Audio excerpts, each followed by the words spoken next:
Kumusta po kayong lahat? Ako po si Dr. Magtanggol po. Mayroon na po akong 25 taong karanasan sa medisina at ngayong araw, tatalakayin at aanalisahin natin ang paksang ang sekreto ng pinasinggawang gulay para iligtas ang inyong bato at ibalik ang mahimbing na tulog.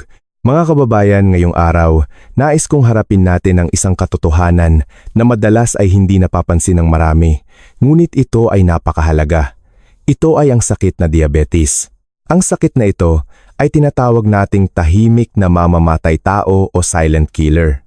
Hindi ito nagdudulot ng matinding sakit kaagad, ngunit dahan-dahan itong sinisira ang ating katawan.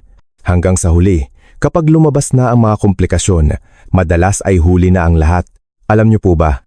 Ayon sa mga huling estadistika dito sa Pilipinas, milyon-milyong Pilipino na ang nasa yugto ng pre-diabetes. Ang mas nakakabahala para sa marami sa inyo ay sa tuwing magpapa-check up, sinasabi ng doktor na ang inyong creatinine level ay hindi bumababa at ang function ng inyong bato ay may senyales ng paghina. Habang kayo naman ay nagtataka kung saan kayo nagkamali dahil ginawa niyo naman ang lahat ng inyong makakaya. Binawasan niyo na ang pagkain ng karne at isda, binawasan ng asin. Mas simple na ang inyong kinakain at tinalikuran na ang mga paborito niyong pagkaing Pilipino na matataba at matatamis. Ngunit may isang maliit na detalye na madalas ay nakakaligtaan ng karamihan. Marami sa inyo ang naniniwala na kung kakain lang ng gulay sa hapunan, magiging magaan ang pakiramdam, madaling makatulog at hindi mahihirapan ang bato. Ngunit, base sa aking klinikal na karanasan at sa mga pag-aaral ng siyensya, hindi ito ganap na tama. Sa katunayan, may mga uri ng gulay na kapag hindi tama ang paghahanda ay mas lalong magpapahirap sa pagsasala ng bato sa gabi. Sa kabaligtaran, mayroon tayong 4 na uri ng gulay.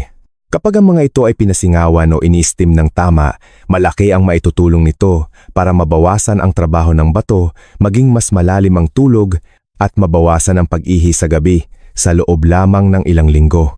Ako po ay matagal nang nagtatrabaho sa larangan ng pangangalaga sa bato at urinary tract at maraming taon ko nang sinasamahan ang ating mga lolo at lola sa kanilang pagpapagamot at pagbabago ng pamumuhay.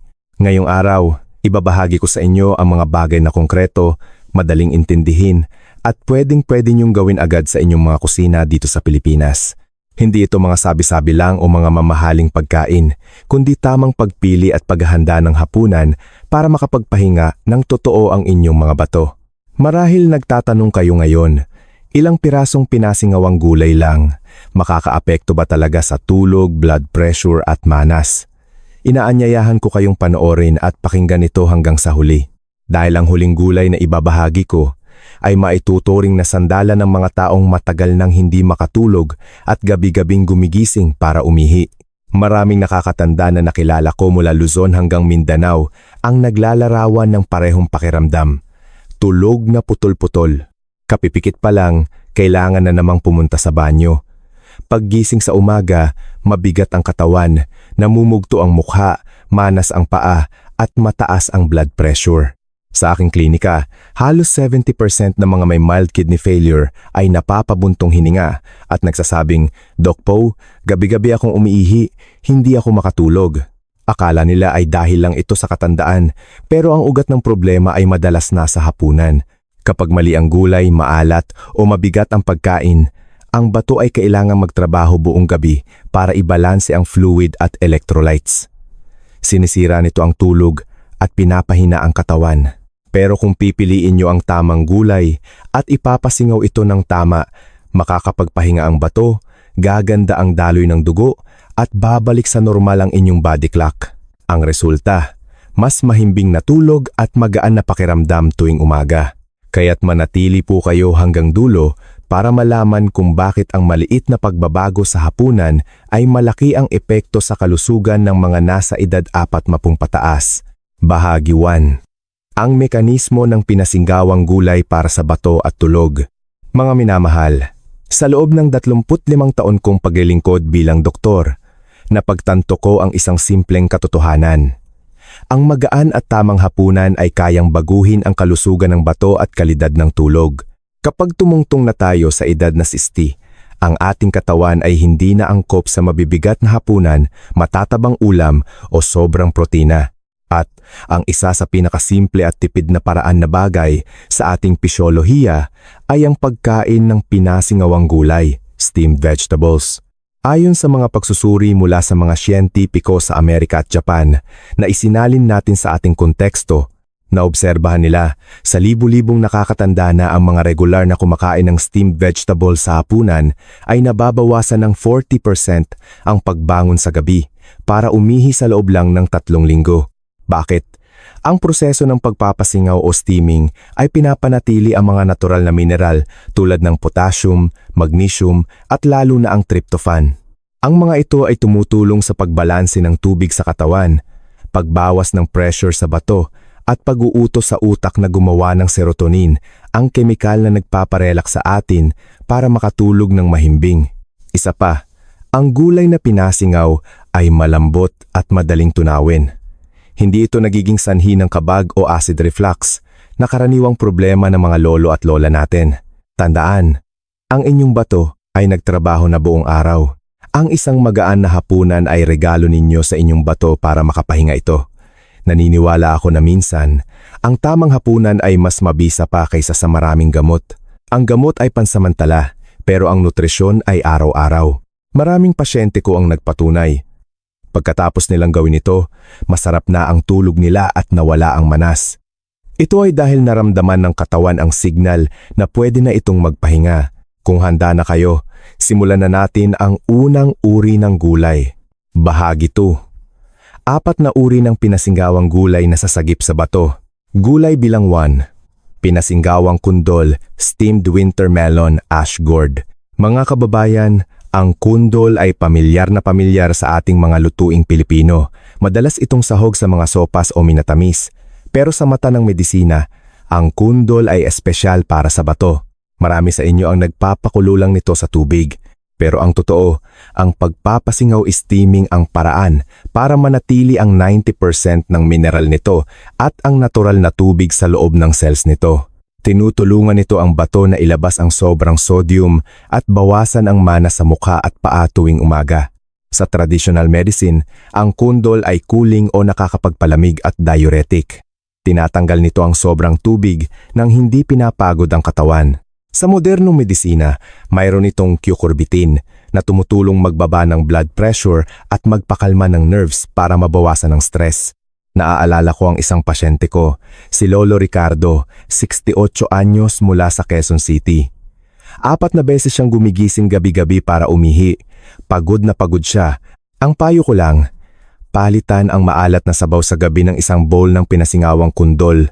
Kainin bandang 6:30 ng gabi. Pagkalipas ng 2 linggo, tumawag siya sa akin. Doc Po, sabi niya, tuloy-tuloy na ang tulog ko. Magaan ang pakiramdam ko pagkagising at nawala ang manas ng paa ko. Isang tip, huwag balatan ng sagad ang kundol. Ang balat nito ay mayaman sa magnesium at fiber at huwag itong pasingawan hanggang sa madurog. Dapat ay yung tama lang ang luto.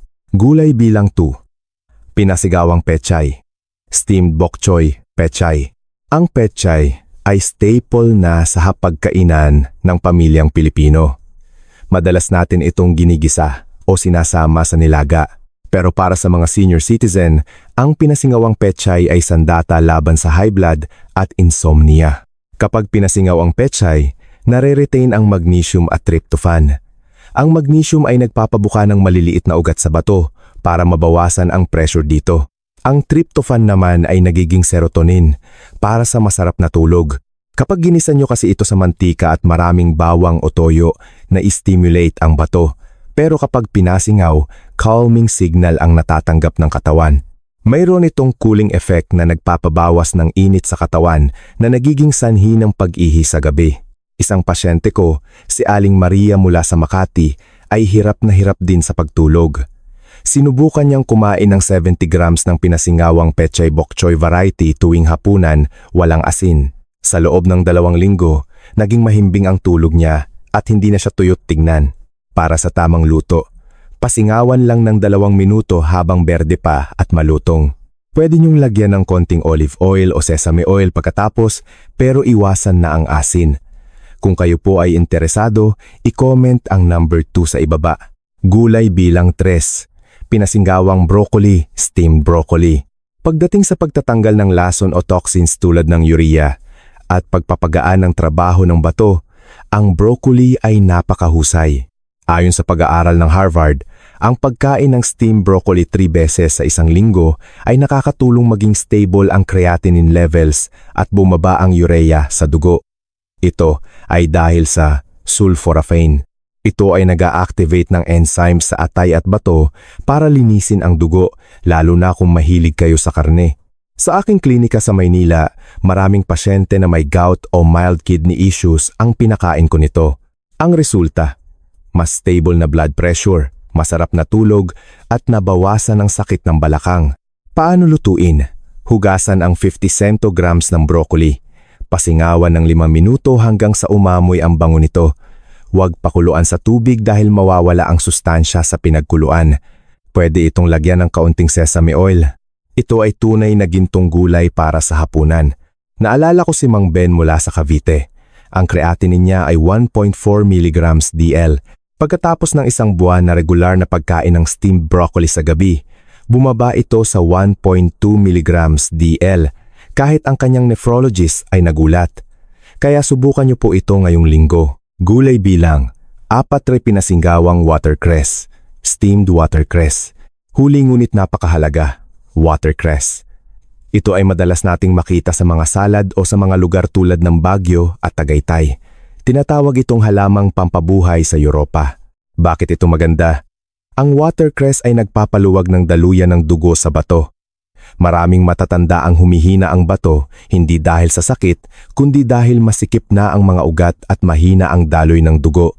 Ang watercress ay may natural na nitrates na nagiging nitric oxide sa katawan. Ito ang nagpapabuka ng ugat, parang kalsada sa EDSA. Kapag maluwag, mabilis ang daloy. Ganoon din sa bato, kapag maayos ang daloy ng dugo, madaling na ilalabas ang lason. Isang kwento ng pasyente ko, si Lolo Jose, 70 anyos. Halos hindi na siya makatulog dahil sa dalas ng pag-ihi. Pinakain ko siya ng 65-80 grams ng steamed watercress bago mag-alas 7 ng gabi. Pagbalik niya pagkalipas ng isang buwan, isang beses na lang siya bumabangon sa gabi. Magaan na ang kanyang pakiramdam. Sa Chinese medicine, ang watercress ay naglilinis ng dugo nang hindi pinapagod ang katawan. Mayroon din itong vitamin K at omega 3. Parang tubero ito na nililinis ang mga tubo ng inyong bato. Paalala, pasingawan lang ng 2,003 minuto. Huwag kakainin ng hilaw sa gabi dahil pwedeng sumakit ang tiyan ng mga senior citizen dahil malamig ito sa tiyan. Lagyan ng kaunting luya para mabalanse.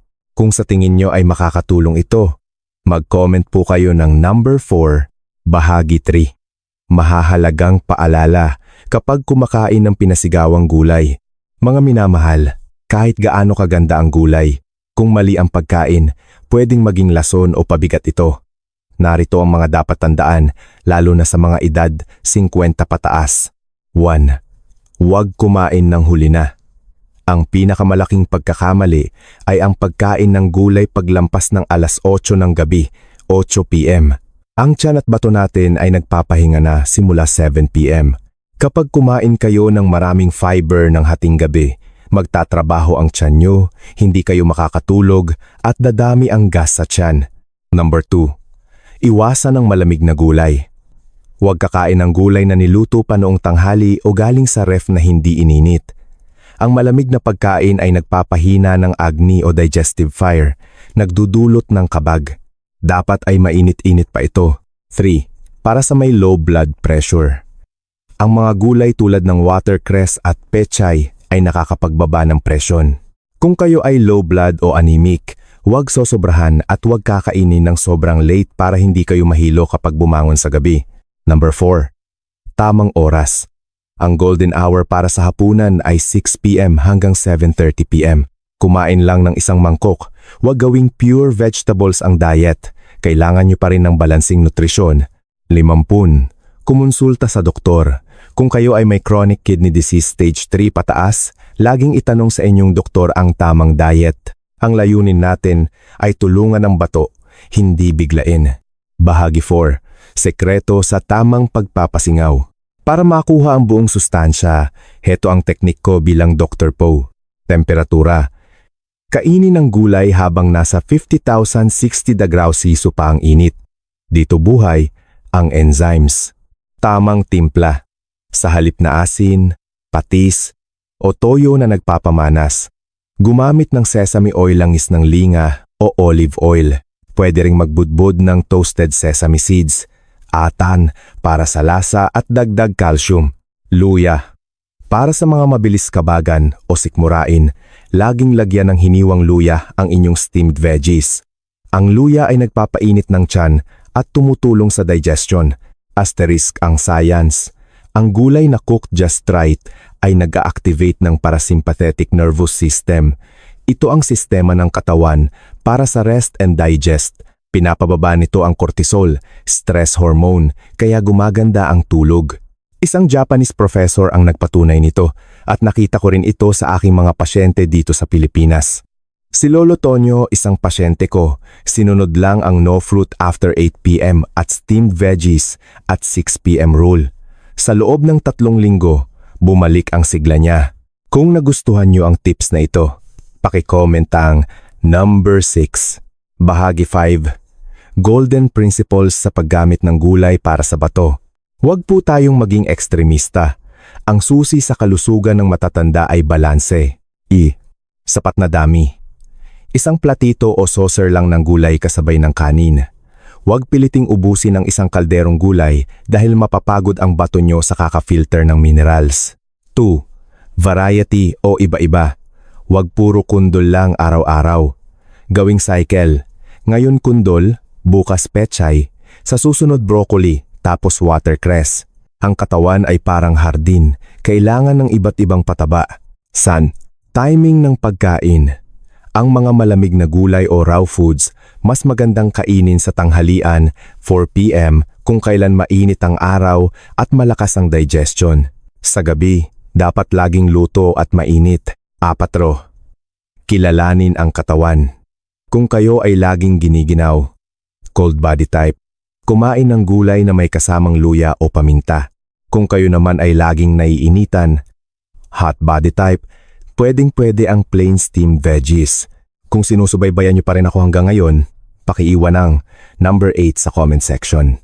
Bilang pagbubuod, mga kababayan, ang isang mangkok ng pinasingawang gulay sa gabi ay hindi lang pagkain, ito ay gamot, kundol. Para sa manas at heavy legs, pechay. Para sa relax na nerves at blood pressure, broccoli. Para sa pagbawas ng urea at lason, watercress. Para sa daloy ng dugo sa bato. Subukan niyo po ito sa loob ng 7 araw. Pasingawan ng gulay, kainin ng mainit bago mag-alas 7, at iwasan ang maalat.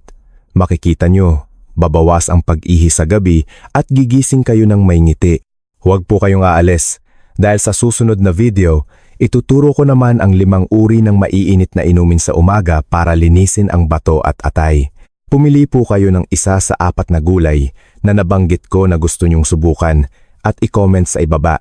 Muli, ako po si Dr. Magtanggol Po. Maraming salamat sa inyong pakikinig. Ingatan po natin ang ating kalusugan para sa mas mahaba at masayang buhay kapiling ang ating pamilya. Mabuhay po kayo.